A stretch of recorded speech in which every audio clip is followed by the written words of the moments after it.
ومن أحسن قولا ممن دعا إلى الله وعمل صالحا وقال إنني من المسلمين. أعوذ بالله من الشيطان الرجيم. بسم الله الرحمن الرحيم. الحمد لله رب العالمين، وأفضل الصلاة وأتم التسليم على سيدنا وسيد العالمين محمد المصطفى صلى الله عليه وسلم وعلى آله وأصحابه أجمعين. أما بعد. السلام عليكم ورحمة الله تعالى وبركاته. Уважаемый джамаат, продолжая предыдущую тему, приведем хадис посланника Аллаха саллаллаху алейхи вассалям, который приводится от Ибн Аббаса радийаллаху анхума. أن رسول الله صلى الله عليه وسلم رأى خاتما من ذهب في يد رجل فنزعه وطرحه وقال: يعمد أحدكم إلى جمرة من نار فيطرحها في يده. فقيل للرجل بعدما ذهب رسول الله صلى الله عليه وسلم: خذ خاتمك انتفع به. فقال: لا والله لا آخذه وقد طرحه رسول الله صلى الله عليه وسلم. رواه مسلم. Однажды посланник Аллаха, саллаллаху алейхи вассалям, увидел человека, и на его руках, говорит, было кольцо из золота, золотое кольцо. Пророк, алейхиссалату вассалям, снял его кольцо с рук этого человека и выбросил. И пророк, алейхиссалату вассалям, сказал: как один из вас берет в руки уголек адского огня и одевает на свои руки. Золотое кольцо пророк, алейхиссалату вассалям, сравнил адским угольком. Как, говорит, один из вас адский уголь одевает на свои руки, сказал пророк, алейхиссалату вассалям, взял кольцо с руки этого человека и выбросил. Когда ушел посланник Аллаха, саллаллаху алейхи вассалям, этому человеку сказали: пойди возьми свое кольцо, которое выбросил посланник Аллаха, саллаллаху алейхи вассалям, и используй это кольцо для других твоих нужд. Вот на руки не будешь одевать, но для другой цели, говорит, пойди возьми, используй это свое кольцо. Этот человек ответил и сказал: я никогда не возьму в руки в то, что уже выбросил посланник Аллаха, саллаллаху алейхи вассалям. То, что, говорит, с моих рук выбросил Расулуллах, я, говорит, больше это на руки не возьму. И отказался его брать. وعن أبي سعيد رضي الله عنه أن رجلا قدم من نجران إلى رسول الله صلى الله عليه وسلم وعليه خاتم من ذهب فأعرض عنه رسول الله صلى الله عليه وسلم وقال: إنك جئتني وفي يدك جمرة من نار. رواه النسائي. Однажды, когда Аби Саид рассказывает, что однажды, говорит, один человек из Наджрана пришел к посланнику Аллаха, саллаллаху алейхи вассалям, на его руках было золотое кольцо.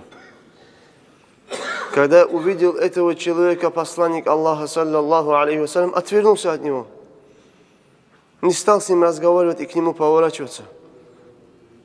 И тогда пророк, алейхиссалату вассалям, ему сказал: ты, говорит, пришел, говорит, ко мне, и в твоих руках находится адский уголек. Ты, говорит, ко мне идешь, имея на руках адский уголек, сказал пророк, алейхиссалату вассалям. Поэтому сегодня мы видим много мужчин, которые до сих пор продолжают на своих руках носить эти адские угольки, которые сделал харамом Аллах, сделал харамом посланник Аллаха, саллаллаху алейхи вассалям. Поэтому каждый, кто понимает и слышит это ва'з насихат, услышав слова пророка, алейхиссалату вассалям, как истинный, честный, праведный мусульманин, он должен снять с своих рук золотые кольца, золотые цепочки, золотые, часы, что бы ни было из золотых изделий, это одевать для мусульманина, для мужчины является харамом. وعن خليفة بن كعب رضي الله عنه سمعت ابن زبير يخطب ويقول: لا تلبسوا نساءكم الحرير فإني سمعت عمر بن الخطاب رضي الله عنه يقول: قال رسول الله صلى الله عليه وسلم: لا تلبسوا الحرير فإنه من لبسه في الدنيا لم يلبسه في الآخرة. رواه البخاري ومسلم. Посланник Аллаха, саллаллаху алейхи вассалям, говорит, я его слышал, рассказывал Умар, радийаллаху анху, что посланник Аллаха говорил: вы не одевайте на своих женщинах натуральный шелк, потому что тот, кто оденет натуральный шелк этой мирской жизни, он ее не оденет в ахирате, в раю. Это, говорит, было до того, пока был запрет, значит, пока не дошел дозволенность после этого запрета относительно вопроса женщин. Это, говорит, было до этого. Значит, сначала под запрет попали и мужчины, и женщины, потом для женщин уммата золото и, значит, натуральный шелк шариат сделал халалом. وعن أنس رضي الله عنه أن رسول الله صلى الله عليه وسلم قال: قال الله عز وجل: من ترك الخمر وهو يقدر عليه لأسقينه منه في حظيرة القدس، ومن ترك الحرير وهو يقدر عليه لأكسونه إياه في حظيرة القدس. رواه البزار بإسناد حسن.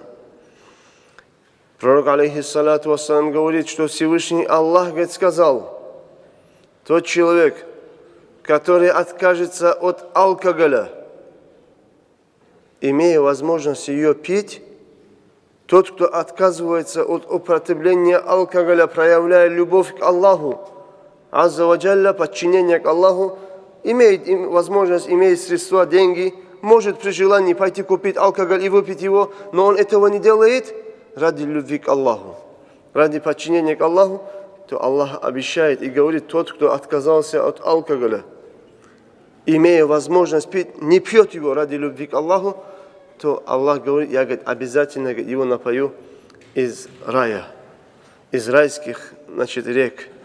Там есть разные реки, есть молочные реки, значит, есть реки из меда, есть реки из вина и так далее, и так далее. Есть то, что даже человек себе не может представить. Поэтому из рая, говорит, я его напою, если, говорит, он откажется от употребления алкоголя. И тот человек, который, говорит, откажется от одеяния на себя, значит, шелковой одежды, имея возможность купить, приобрести и так далее, но не одевает из-за любви к Аллаху, подчинения, значит, Аллаху, я, говорит, обязательно, говорит, на него одену этот шелк в раю, говорит Всевышний Аллах азза ва джаль. Также приводится хадис пророка, алейхиссалату вассалам, от Аби Умамата радийаллаху анху, عن النبي صلى الله عليه وسلم قال: يبيت قوم من هذه الأمة على طعم وشرب ولهو ولعب فيصبحون وقد مسخوا قردة وخنازير وليصيبنهم خسف وقذف حتى يصبح الناس فيقولون: خسف الليلة بدار فلان وخسف الليلة بدار فلان وليرسلن عليهم حجارة من السماء كما أرسلت على قوم لوط على قبائل فيها وعلى دور ولا ترسلن عليهم الريح العقيم التي أهلكت عادا على قبائل فيها وعلى دور بشربهم الخمر ولبسهم الحرير واتخاذهم القينات وأكلهم الربا وقطيعة الرحم وخصلة نسيها جعفر. رواه أحمد والبيهقي. этом хадисе пророк, алейхиссалату вассалам, говорит: будут группы людей из этого уммата, которые будут кушать харам, будут пить запретные напитки, будут забавляться, развлекаться, а на утро они превратятся обезьян и в свинья. Аллаху Та'аля тех людей, которые, значит, забавлялись алкоголем, развратом, кушали харам, значит, следовали за страстями души, будут категории из людей из этого уммата, которые ночью будут в таком положении ложиться, а утром уже будут просыпаться обезьянами, будут просыпаться свиньями. И также, говорит, непременно, говорит, постигнет их, значит, значит, непременно, говорит, их будет проглатывать земля. И когда, говорит, утром люди будут просыпаться, будут видеть дом своего соседа, что его нет уже, что земля проглотила его дом. Вот это тоже, говорит, будет в этом уммате. Ночью будут люди ложиться в развлечении, употребляя алкоголь, греша Аллаху, а на утро их дома, говорит, будет проглатывать земля. Люди, говорит, будут говорить утром: вот здесь же был дом такого-то, сына такого-то. И также на одну категорию людей из этого уммата будут, говорит, отправлены наказания Балах, который был отправлен народу Люта. Когда они делали ливат, зина, мужчины с мужчинами, значит, имели половую близость, Аллаху Та'ала на них отправил азаб. С неба на них посыпался каменный дождь. Вот этот Балах тоже, говорит, придет. И также придет, говорит, для них, значит, на них ураганные ветры, которые все сметают перед собой, ничего не оставляют. Так же, как этим ураганными ветрами были погублены народы пророка Ада, как были погублены Ад и также другие народы, которые были рядом с ними, ослушивались пророка. И это, говорит, произойдет с ними за то, что они употребляли алкоголь, за то, что мужчины одевали шелк, за то, что они приглашали певиц и слушали этих певиц. Как сегодня на банкетный зал, на свадьбу, как люди приглашают певиц, чтобы они там развлекали, пели перед ними. Вот из-за этого, говорит, за то, что они, значит, слушали, приглашали певиц и забавлялись этими певицами и певцами, и за то, что они кушали риба, проценты, давали деньги на проценты, крутили на проценты, значит, занимались, значит, тот же самый кредит, это тоже есть процент. И также за то, что они порывали свои родственные отношения, родственные связи, родственник с родственником, за то, что не разговаривал. И также еще другие, говорит, были причины, по которых их постигнет это наказание, которых забыл упомянуть Джафар, который приводил этот хадис. Поэтому, дорогие мои братья, есть опасность для людей, когда они чересчур переходят границы к грешению Аллаха, что на них может прийти наказание Аллаха. «Инна Аллаха ла югайру ма би каумин, хатта югайру ма би анфусихим», говорит Аллах в Коране. Аллах не меняет положение людей, пока сами люди не поменяются.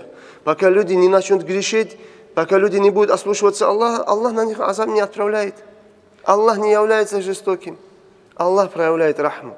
Аллах делает сабру, но когда уже люди переходят рамки дозволенного, рамки разумного, вот тогда Аллах их наказывает. И в дунья, и в ахирате. Дунья направляет в Аллах, ахирате бросает в ад. Его справедливостью. Вассаламу алейкум ва рахматуллахи та'аля ва баракатуh.